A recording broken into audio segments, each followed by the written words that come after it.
नमस्कार, प्रज्ञास कॉर्नरमध्ये आपल्या सगळ्यांचं स्वागत। आज आपण नवरात्री चालू झालेत तर नवरात्री विशेष साबुदाणा न भिजवता अगदी 20 ते 25 मिनिटांमध्ये उपवासाचे साबुदाण्याचे फिंगर्स बनवणार आहोत। खूप छान क्रिस्पी होतात, अजिबात तेलकट होत नाही। हे बघा, मी इथे बनवून घेतलेत, एक आपल्याला तोडून दाखवते। बाहेरनं छान क्रिस्पी आणि आतून सॉफ्ट झालेले आहेत। चला तर मग कृतीला सुरुवात करूया। कढई गरम करायची, त्याच्यामध्ये 1 कप साबुदाणा घालायचा आहे। साबुदाणा 5 मिनिटांसाठी मीडियम फ्लेमवरती आपल्याला छानपैकी भाजून घ्यायचं आहे। हे बघा, छान क्रिस्पी होतो साबुदाणा भाजल्यानंतर आणि वाटतो चांगला मिक्सरमध्ये। हे बघा, साबुदाणा छान भाजला गेला, याचा तडतड असा आवाज यायला लागतो। आता गॅस बंद करायचा आहे आणि हे थोडंसं थंड करून घ्यायचं आहे। थंड झाल्यानंतर साबुदाणा मिक्सरच्या भांड्यामध्ये घालून घ्यायचा आहे आणि याची जाडसरच पूड करून घ्यायची आपल्याला। हे बघा, आता एका प्लेटमध्ये मी हे काढून घेते। आता याच्यामध्ये 2 मीडियम साईजचे उकडलेले बटाटे मी इथे किसून घातलेले, किसण्याच्या ऐवजी मॅश करून घातले तरीही चालेल। 3 ते 4 हिरव्या मिरचीची पेस्ट घालायची आहे। कोथिंबीर घालायची आहे थोडीशी, उपवासाला जर खात असाल कोथिंबीर तर घाला, नाहीतर नाही घातली तरी चालेल। 1 चमचा लिंबाचा रस घालायचा आहे, छान चटपटीत लागतात मग फिंगर्स याच्यामुळे। साखर घालायची आहे 1/2 चमचा, चवीनुसार मीठ घालायचं आहे आणि हे सगळं आता आपल्याला कंबाईन करून घ्यायचं आहे। हे बघा, सगळं एकजीव करून घ्यायचं आहे, पाणी घालायचं नाही आहे, असंच आपल्याला कंबाईन करून घ्यायचं आहे। गरज लागली तर आपण थोडंसं पाणी घालणार आहोत। याच्यामध्ये मी 1/2 चमचा जिरं घालते आणि 4 ते 5 चमचे दाण्याचा कूट घालायचा आहे, भाजलेले शेंगदाणे त्याचा कूट घालायचा आहे। इथे मी दाखवायचं राहून गेलं आहे, पण शेंगदाण्याचा कूट आवर्जून घाला। हे बघा, इथे मी सगळं कंबाईन करून घेतलं आहे। आता त्याला थोडंसं पाणी लावायचं आणि सॉफ्ट असं पीठ भिजवून घ्यायचं आहे आपल्याला। याचं 4 ते 5 चमचे पाणी मी इथे वापरलेलं आहे आणि सॉफ्ट असं पीठ भिजवून घेतलेलं आहे।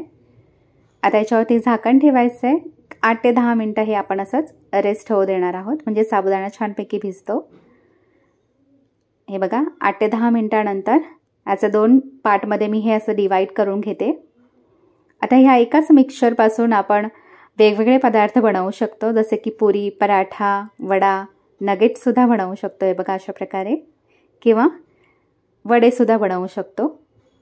आपण इथे फिंगर्स बनवणार आहोत, एकदम झटपट होतात ते, त्याच्यामुळे मी फिंगर्स बनवून घेते। हे बघा, पिठाचा मोठासा गोळा घ्यायचा आहे, थोडंसं फ्लॅट करून घ्यायचं आहे। लाटण्याला थोडंसं तेल लावायचं आणि पिठाच्या गोळ्याला पण थोडंसं तेल लावून घ्यायचं आहे, म्हणजे लाटताना चिकटत नाही। कडा थोड्याशा फाटतात तर एकत्र करून घ्यायच्या आहेत त्या। हे बघा, जास्त पातळ लाटायचं नाही, थोडंसं जाडसरच ठेवायचं आहे। आता कट करून घ्यायचं आहे। हे बघा, इथे मी अशा प्रकारे कट करून घेते। झटपट होतात हे साबुदाण्याचे फिंगर्स अशा प्रकारे केले का, जास्त वेळ लागत नाही। हे बघा, याचे साईड्स मी काढून घेतलेले आहेत आणि फक्त मधनं एक कट देऊन घेते। खूप जास्त पातळ केलेले नाही आहेत, हे बघा, असे जाडसरच ठेवलेले आहेत।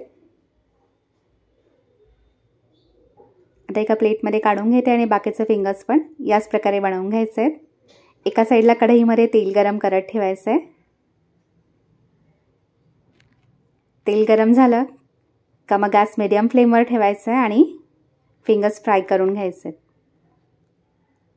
हे बघा, छान क्रिस्पी होईपर्यंत फ्राय करायचं आहे, हलकासा गोल्डन ब्राऊन कलर येईपर्यंत। अर्धा मिनिटानंतर हे पलटी करून घ्यायचं आहे। खालच्या साईडने थोडेसे फ्राय झाल्यानंतर अर्धा मिनिटानंतर हे पलटी करायचे आहेत, नाहीतर तुटू शकतात तेलामध्ये।